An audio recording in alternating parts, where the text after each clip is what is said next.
নামাজ কার জন্য? আমার জীবনের যত ইবাদত বন্দেগী কার জন্য হওয়া চাই? কুল ইন্না সলাতি ওয়া নুসুকি ওয়া মাহইয়ায়া ওয়া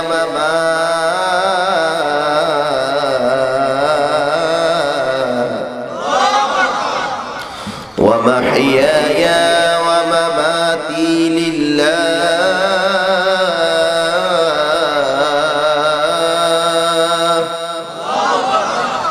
কুল ইন্না সলাতি ওয়া নুসুকি ওয়া মাহইয়ায়া ওয়া মামাতি লিল্লাহ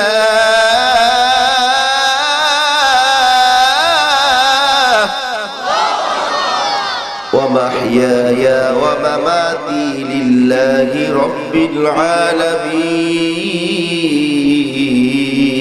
العالمين مسلماني بود گردن هذا ایمان خود بدستے خاج بادن در صورت آدمی انسان بدے احمد ابو جنو ہمیں سابدے آدمیرا آدمیت لازمست او برادر ہونا باشد ہے زماست এরে আল্লাহর গোলাম আমার জীবন কার জন্য হওয়া চাই? আমার মরণটা কার জন্য হবে জোরে বলো? আমার নামাজটা কার জন্য হবে? আমার যাকাত হবে কার জন্য? আমার হজ হবে কার জন্য? আমার জীবন মরণের যা কিছু হবে আমার কার জন্য হওয়া চাই? এরই আল্লাহর গোলাম আমি খাবো আল্লাহর জন্য, আমি ঘুমাবো আল্লাহর জন্য, আমি বেঁচে থাকবো আল্লাহর জন্য, আমার মরণ হবে আল্লাহর জন্য। দুনিয়ার কিছুর জন্য একমাত্র কার জন্য হবে? আরো জোরে কোন? মসজিদে দান করবে এটা কার জন্য? লোকেরা আমার দানবীর বলবে এই জন্য। এরই আল্লাহর গোলাম হজ করবো কার জন্য? এই হজটা দুনিয়ার মানুষ আমাকে হাজী সাহেব বলে ডাকবে, এই জন্য হজ করা চলবে না। হাজী সাহেবের জন্য না, আমি আল্লাহর সন্তুষ্টির জন্য হজ। ঠিক কি না? ইব্রাহিম আদম রাহমাতুল্লাহ আলাইহি হজ করতে যাওয়ার পর বাইতুল্লাহ তাওয়াফ করে ক্লান্ত হয়ে গেছে। ইব্রাহিম আদম এমন একটা মানুষ ছিল, বলক দেশের বাদশার প্রেসিডেন্ট ছিল। দুনিয়ার সব রং তামাশা বাদ দিয়া, টাকা পয়সা, তার বিশাল বড় অট্টালিকা, রাজত্ব বাদ দিয়া 14 বছর জঙ্গলার মধ্যে আল্লাহর সন্তুষ্টির জন্য ইবাদতের মাধ্যমে কাটিয়েছে। জোরে কোন সুবহানাল্লাহ। বাদশাই ছেড়ে দিছে। কেমনে ছাড়লো? আল্লাহর গোলাম রাতের বেলা ইশার নামাজ আদায় করার পর স্বর্ণের খাটের মধ্যে শুয়ে রয়েছে। সুবহানাল্লাহ বল না মিয়া। স্বর্ণের খাট, আর আমরা তো কাঠের খাটের মধ্যে শুয়ে স্বপ্ন দিই। আল্লাহর বান্দা সোনার খাটের মধ্যে সেই তো খাটের মধ্যে শুয়ে আছে। সুবহানাল্লাহ বলেন, আলহামদুলিল্লাহ বলেন, আল্লাহু আকবার বলেন। সুবহানাল্লাহি তামলাউল মিজান। সুবহানাল্লাহ, মিজানের পাল্লায় অনেক ওজন বেশি হয়। সুবহানাল্লাহ ডাকতে হঠাৎ করে দেখে বিল্ডিং এর ছাদের উপরে কে যেন দৌড়ায়। আল্লাহর গোলাম ধমক দিয়ে বলে, আম্মা কে আবার রাজপ্রাসাদের ছাদের উপরে দৌড়ায়? সারাদিন রাষ্ট্রের কাজ করে আমি ক্লান্ত, এখন ঘুমাবো, ডিস্টার্ব কেন করো? ছাদের উপর থেকে জবাব দেয়, আমি ছাদের মধ্যে আমার ওট হারাইছি, আমি ছাদের মধ্যে ওট তালাশ করতেছি। বাদশা আরো আগে ধমক দিল, আম্মা উট থাকবো জঙ্গলার মধ্যে, থাকবে মরু প্রান্তরে, উট তালাশ করবি তুমি, জঙ্গলার মধ্যে তালাশ করবি, মাঠে ময়দানে মরু প্রান্তরে তালাশ করবা। তুমি আমার রাজপ্রাসাদের ছাদের মধ্যে কিয়ামত পর্যন্ত ঘুরলে কি উট পাইবানি? পাওয়া যাইব? এবার ছাদের উপরে যিনি ঘুরতেছেন উনি জবাব দেয়, যদি তোমার বিল্ডিং এর ছাদের উপরে যদি উট না পাওয়া যায়, তাহলে স্বর্ণের খাটের মধ্যে শুয়ে আসতে আমি পোশাক পরে কি আল্লাহরে পাওয়া যায়নি? আল্লাহু আকবার কন্যা। স্বর্ণের খাটের মধ্যে শুয়ে দামি দামি পোশাক পরে যদি আল্লাহরে যদি না পাওয়া যায়, ওর যদি ছাদের মধ্যে না পাওয়া যায়, তাহলে স্বর্ণের খাটের মধ্যে শুইয়া শাহী মুকুট পরে আল্লাহরেও পাওয়া যায় না। ঠিক কিনা ধরে কর। ইব্রাহিম আদম রাহমাতুল্লাহ আলাইহি কান্না শুরু করে দিয়ে খাদেমকে ডাক দিয়ে বলে, আয় আয় আমার সামনে আয়। নিজের শরীর থেকে দামি কাপড়গুলা খুইলা খাদেমের শরীরের মধ্যে জড়াইয়া শরীরের মধ্যে এবার দামি কাপড় খুইলা দিয়ে এবার চাদর গায়ে দিছে। সুবহানাল্লাহ কন্যা। নিচে একটা লুঙ্গি পরার পর একটা চাদর শরীরের মধ্যে জড়াইয়া করতে যে বের হইয়া যায় আর বলে, যতক্ষণ না আমার মালিককে না পাবো ততদিন পর্যন্ত আমি আর এই এলাকার মধ্যে ফিরে আসবো না। জোরে কোন সুবহানাল্লাহ। একটানা 14 বছর কাটায় দেওয়ার পর ওই দেশের মন্ত্রী শত শত সৈন্য নিয়ে তালাশ করতেছি, গিয়ে দেখি ইব্রাহিম আদম রাহমাতুল্লাহ আলাইহি নদীর কিনারে বসে আছে। বসে বসে নিজের চাদরটা, ওই যে 14 বছর আগে যে চাদর, ওই চাদরটা বসে বসে নদীর পাড়ে সেলাই করতেছে। জোরে কোন সুবহানাল্লাহ। আল্লাহর গোলাম পেরেশান হয়ে যায়। মন্ত্রী ডাইকে বলে, বাদশা বাড়ি ফিরে চলে, আপনি না গেলে দেশ সুন্দর করে পরিচালনা করার ক্ষমতা কারো নাই, আপনার দেশ আপনারই মানায়। আপনি চলেন, ফিরে চলেন, আপনার জন্য আমরা পাগল। ইব্রাহিম আদম রাহমাতুল্লাহ আলাইহি বলে, যদি তোমরা আমার একটা শর্ত পূরণ করতে পারো তাহলে অবশ্যই আমি তোমাদের সাথে ফিরে যাব। কি শর্ত বলে? ইব্রাহিম আদম রাহমাতুল্লাহ আলাইহি এবার শরীর হাত থেকে সুইটা নদীর মধ্যে ঢিলা দিয়া ফালাই দিছে। ফালাই দিয়া বলে, যদি এই সুইটা তোমরা উঠাই দিতে পারো তাহলে আমি তোমাদের কাছে নির্দ্বিধায় তোমাদের রাষ্ট্রে ফিরে যাব। জোরে কোন আল্লাহু আকবার। এবার মন্ত্রী শূন্য লাগাইতে ডুবে বার কর সবাই ফির, কারণ সুই যে পড়ছে যে কই পড়ছে ছোট তল কোন দিকে গেছে কইতে পারে। ক্লান্ত হয়ে মন্ত্রী বলতে, অসম্ভব, পারবো না। এবার ইব্রাহিম আদম রাহমাতুল্লাহ আলাইহি কেবল নদীর মাছ, তোমরাও আমার আল্লাহর গোলাম, আমিও আল্লাহর গোলাম, তাহলে তাড়াতাড়ি আল্লাহর নির্দেশে আমার সুইটা নিয়ে আইও। সুবহানাল্লাহ কন্যা। মন্ত্রী তাকায় দেখতে পাইল হাজার হাজার মাছ মুখের মধ্যে স্বর্ণের সুই নিয়ে পানির উপরে বাইসা উঠছে। এই ক্ষমতা মনে আল্লাহর নাই। জোরে কর আসেনি। ইন্নামা আমরুহু ইযা আরাদা শাইআ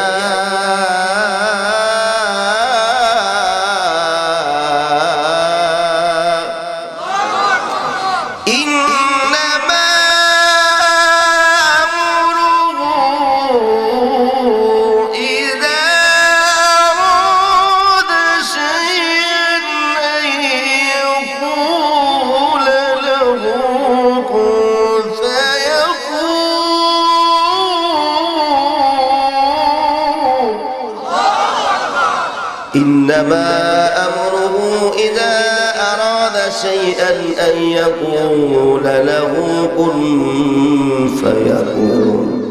আল্লাহ তাআলা দিনে কোনো দিনে যদি বাজার জন্য ইচ্ছা করে খালি আমি আল্লাহ বলি হাও, হইতে সময় লাগে না, সাথে সাথে হইয়া যায়। এই ক্ষমতা কার? আরো জোরে বলেন, ক্ষমতা কার? এটা আল্লাহ পারে নাকি? ইব্রাহিম আদম রাহমাতুল্লাহ আলাইহি বলে, স্বর্ণের সুইয়ের কথা বলি নাই, যে সুইটা আমি হারাইলাম ওই সুইটা ফিরাইয়া দাও। আরেকটা মাস ওই সুইটা নিয়ে পানির উপরে বাইসে উঠছে। সুবহানাল্লাহ। ইব্রাহিম আদম রাহমাতুল্লাহ আলাইহি ডাইকে বলতে লাগলো, তোমরা তোমাদের জীবন, তোমাদের জন্য আমি গোটা জীবনটা পার করে দিছি, একটা সুই তোমরা খুঁজা বাইর করতে পারো নাই। মাত্র 14 বছর আমার মালিক আল্লাহর জন্য জঙ্গলের মধ্যে কাটাইলাম। এই 14 বছরের কারণে আসমান জমিনের সবকিছু আমার গোলাম হয়ে গেছি। এই ইব্রাহিম আদম রাহমাতুল্লাহ আলাইহির পরিচয় দিলাম আপনাদের। আল্লাহর গোলাম হজ করতে গেছে, হয়ে গেছে, হজ করতে গেছে, 2 কদম মারছে, 2 রাকাত নামাজ পড়ছে, 2 কদম হাঁটছে, আবার 2 রাকাত নামাজ পড়ছে। এমনি যাইতে যাইতে বাইতুল্লাহ পর্যন্ত যাইতে তার 14 বছর সময় লাগছে। জোরে কোন সুবহানাল্লাহ। কথা বুঝছেননি? হজ করতে গেছে, হজ গাড়ি ছিল না, কিছুই ছিল, হজ করতে রওনা করছে। হাটে 2 রাকাত নামাজ আদায় করে, 2 কদম হাটে আবার 2 রাকাত নামাজ আদায় করে। এরকম 2 কদম হাটে আর 2 রাকাত নামাজ পড়তে পড়তে বাইতুল্লাহ যাইতে তার 14 বছর লাগছে। সুবহানাল্লাহ। বাইত দিয়া কইন মিয়া, আপনারা পারবেন, আমরা পারবো? এই বেটার আল্লাহর না বলে কি আমরা পারবো? কারণ সুবহানাল্লাহ আমগো ঠেলা দিয়া কোন লাগে, ঠিক কি না? এই আল্লাহর গোলাম ইব্রাহিম আদম রাহমাতুল্লাহ আলাইহি হজ করতে যাওয়ার পর বাইতুল্লাহ তওয়াফ করা শেষ করে বাইতুল্লাহর কিনারে আরাম করতেছে, ঘুমায়া যায়। ঘুমের ঘরে স্বপ্নে দেখতে পাইল ফেরেশতারা তওয়াফ শেষ করে ফেরেশতারা বলতেছে এই বছরে কোন হাজীদের হজ আল্লাহ কবুল করে নাই। জোরে বলেন নাউযুবিল্লাহ। ইব্রাহিম আদম তো হজ করছে, ক্লান্ত হয়ে গেছে, চিন্তায় পেরেশান, আমারটা হয়েছে কি অন্যায় করছি আমি, আমার হজ হলো না, হাদিসে একদম হজ হয় নাই, কারণ কি? আরেক ফেরেশতা ডাইকা বলতে লাগলো যদিও কবুল না হইছে, আরেকটা লোক হজ করতে রওনা করছে কিন্তু হজ করতে আসতে পারে নাই, কারণ বশত ওই ব্যক্তির আশার বরকতে, ওই ব্যক্তির নিয়তের কারণে এই বছরের সব হাজীদের হজ আল্লাহ কবুল করছে। ও নাই নাই বেটা, হজ করার নিয়ত করছে, রওনা করছে, কারণ বশত আসতে পারে নাই, হজ কবুল হয়ে গেছে। সুবহানাল্লাহ। ওই লোকের উসিলা হাজীদের হজ কবুল হইছে। ইব্রাহিম আদম আবার দিকে কি ব্যাপার, হাজীর নাম কি? ওই লোকটার পরিচয় কি? কয় দামেস্কে অমুক তার নাম। ইব্রাহিম আদম রাহমাতুল্লাহ আলাইহি মদিনা মুনাওয়ারা সালাম দিয়া রাসূলের দরবার থেকে বাড়ি রওনা করছে। বাড়ি যায় না, ওই লোকের কাছে যাবে। কি আমল করছে দেখছি বাবা, যে আমলের কারণে আমাদের হজ কবুল হইছে। সুবহানাল্লাহ। তালাশ করতে করতে গিয়ে দেখে একটা বুড়া মানুষ, শরীরে জোর নাই, লাঠি দিয়া রে জিগাইল চাচা হজ করতে যাওয়ার কথা ছিল, কেন যাও নাই? লোকটাকে আমি যে হজে যাবো কে জানে, আপনি জানেন করতে, আপনার পরিচয় কি? যে জানার দরকার তিনি আমার জানাইছে। জোরে করছে যে আমার জানার দরকার সে আমার জানাইছে। চাচা কেন হজে যান নাই, কারণ কি? ওই বুড়া মানুষ কান্দে আর বলে বড় আশা নিয়ে কত বছর যাব টাকার পয়সা সংগ্রহ কইরা হজ করার জন্য নিয়োগ করলাম, রাতের বেলা বিবির থেকে বিদায় নিয়ে চলে যাব, বিবি আমার অসুস্থ হয়ে কান্দে আর বলে স্বামী আমি যদি মারা যাই দাবি রাখবেন না, মাফ করে দিবেন। আপনি তো হজ্জে বাইত করতে যাবেন, আল্লাহর ঘরে তওয়াফ করতে যাবেন, যাওয়ার আগে আমার একটা মনের আশা পূরণ করে যান। আমার গোশত খাইতে মনে চায়, আমার ঘরে কোনো খাবারও নাই, আমার মনে চায় কিছু খাবার, একটু গোশত খাওয়ান আমাকে। অসুস্থ হয়ে গেছি, এক টুকরার গোশত হইলে খাওয়া যায়। ওই বৃদ্ধ বলতে রাতের বেলা আমি গোশত কোথায় পাবো, বিবি আমার অসুস্থ। আবার আরজি করছে যদি মারা যায়। এই জন্য আমার বিবির আশা পূরণ করার জন্য বাড়ির থেকে বের হয়ে রাস্তা দিয়ে হাঁটতেছি আর তালাশ করতেছি কোথায় গোশত পাওয়া যাবে। এত রাত্রে আমার ঘরে করতে গোশত পাবো।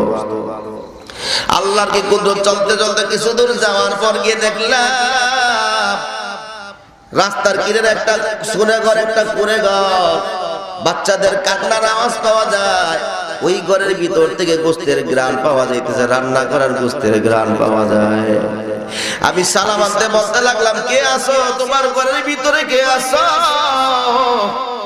এক টুকরা গোশত আমার বিবিরে দাও, আমার বিবি অসুস্থ, যদি না খায় আল্লাহ না করুক যদি মারা যায় তাহলে একটা মনের ভিতরে ব্যথা থাইকা যাইব। আমি স্বামী হইয়া বিবির আশা পূরণ করতে পারি না, এক টুকরা গোশত আমাকে দাও। ঘরের ভিতর থেকে মহিলার কান্নার আওয়াজ আসে না, বলতে মহিলা ডাইকার বলে কে তুমি? এই গোশতটা আমার জন্য, আমার সন্তানের জন্য হালাল, এটা তোমার জন্য হারাম। কি ব্যাপার, কারণ কি? ঘরের ভিতর থেকে মহিলা ডাইকা জবাব দেয় আমার ঘরের ভিতর আজকে 1 সপ্তাহ হয়ে গেছে, এক লোকমা খাবারও নাই, আমার সন্তানগুলা না খেয়ে আছে, আমার কলিজার টুকরা সন্তানরা না খায় ক্ষুধার মধ্যে মাটির মধ্যে পেট লাগায় কান্না করতেছে। আমার সন্তানদের বাবাও নাই, আমার সন্তানদের কেউ নাই, আমার সন্তানদেরকে করতে খাবার দিব, এই জন্য আমার সন্তানের জন্য খাবার না পাইয়া রাস্তার কিনারে একটা মরা গাদা পড়ে আসছিল, ওখান থেকে কাইটা কিন্তু গোশত নিয়ে আসছি। এটা আমার সন্তানের জীবন বাঁচানোর জন্য হালাল, এটা তোমার জন্য হারাম, এটা তোমাকে দেওয়া যাবে না। হাজী সাহেব পুরা আমার চোখের পানি ফালায় একটা দৌড় দিয়া ঘরের ভিতরে যাইয়া হজ করার জন্য যত টাকা ছিল টাকা সব টাকা গুলো আইনা মহিলার হাতে দিয়া বলতেন হজ দরকার নাই, দরকার নাই। কিয়ামতের ময়দানে আল্লাহ যদি জিজ্ঞাসা কি জবাব দেব? তোমার গাড়ির পাশে আমার মেহমান ছিল, ওই মেহমান না খেয়ে থাকছে, আমার বন্ধু না খেয়ে থাকছে, কি দিছ? এই জন্য আমার হজের দরকার নাই, লাও টাকা দিয়ে দিলাম, তোমার সন্তানকে খাওয়াও। আল্লাহর কাছে এই আমলটা বড় পছন্দ হয়েছে। জোরে কোন সুবহানাল্লাহ, আর জোরে কোন সুবহানাল্লাহ। এই আল্লাহর গোলাম, তাহলে দানটা কার জন্য করবেন? হজ করবেন কার জন্য? যাকাত দিবেন কার জন্য? এর আল্লাহর গোলাম, দুনিয়ার যত ইবাদত শরীয়ত সম্মত হবে সবকিছু কার জন্য হওয়া চাই?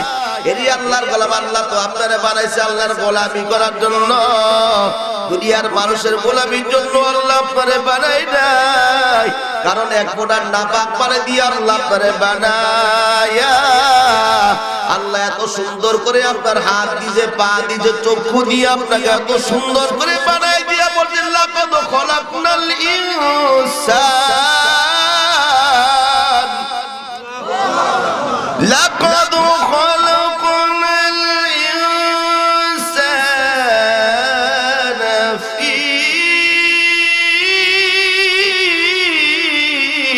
আহসানি তাকওয়ীম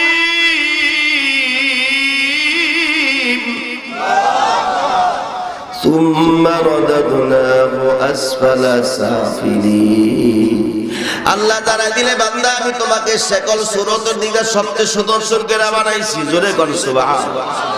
এত সুন্দর করে বানাইলা, তোর হাত কত সুন্দর, পা কত সুন্দর,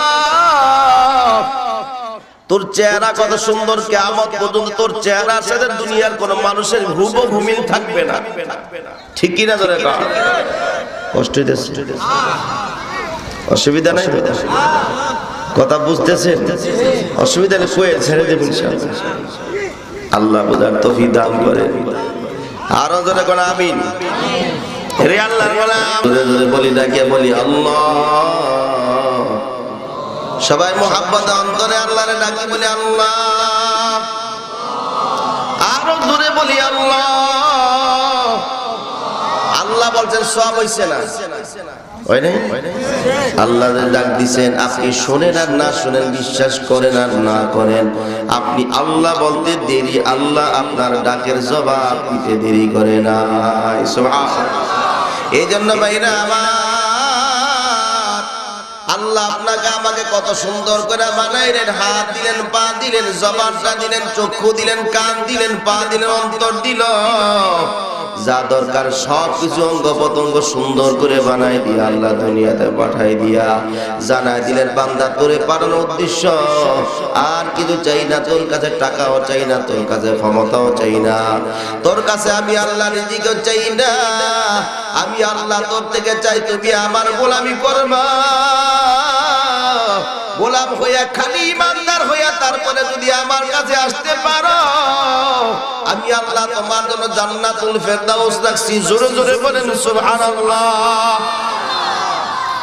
এরই আল্লাহর গোলাম, দুনিয়ার জমিন চলার জন্য মানুষের জন্য বিবেক দিয়েছেন, করার জন্য শক্তিও দিয়েছেন, ভালো মন্দ বোঝার জন্য যা দরকার সব জানায় দেওয়ার পর আল্লাহ জানাই দিলে বান্দা যদি এইভাবে চলো তাহলে আমারে পাইবা, আর যদি এর উল্টাটা করো তাহলে তুমি আমারে পাইবা না, বিনিময়ে জাহান্নাম ছাড়া কোনো উপায় থাকবে না। ঠিক কিনা? জোরে কর।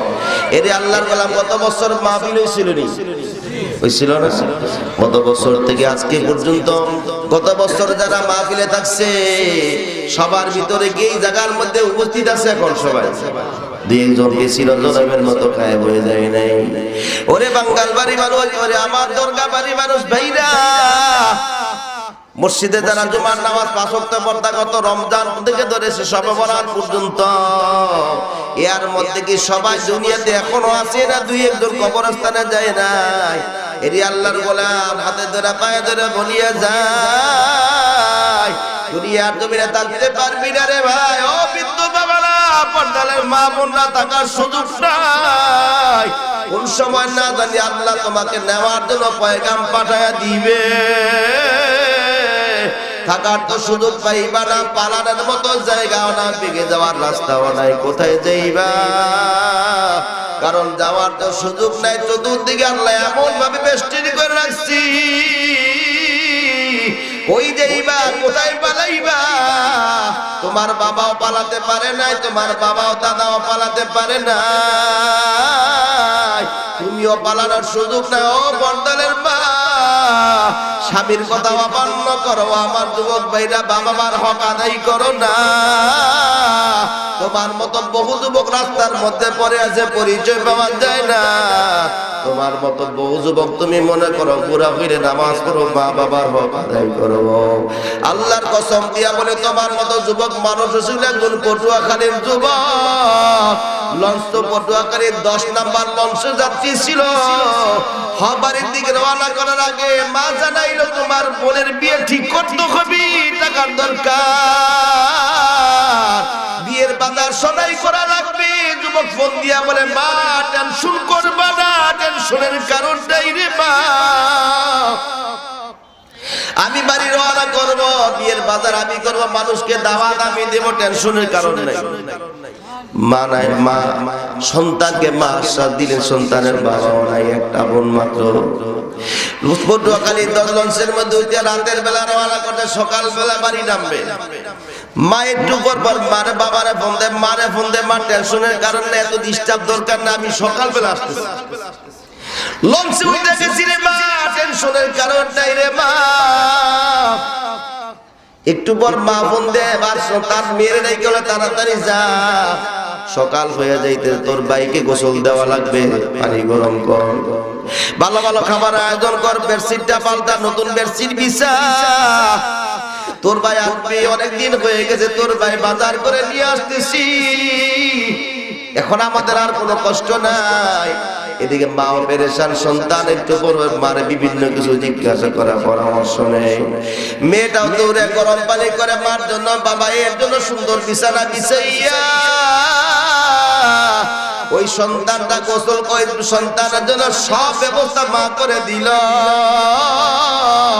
বোন পানি গরম করে রাখছে, ভালো ভালো খাবার সন্তানের জন্য রান্না করে রাখছে। আল্লাহর গোলাম লঞ্চ দিয়ে রওনা করছে, লঞ্চের মধ্যে আগুন লেগে গেল, মানুষ পুড়ে গেল, ছাই হয়ে গেল।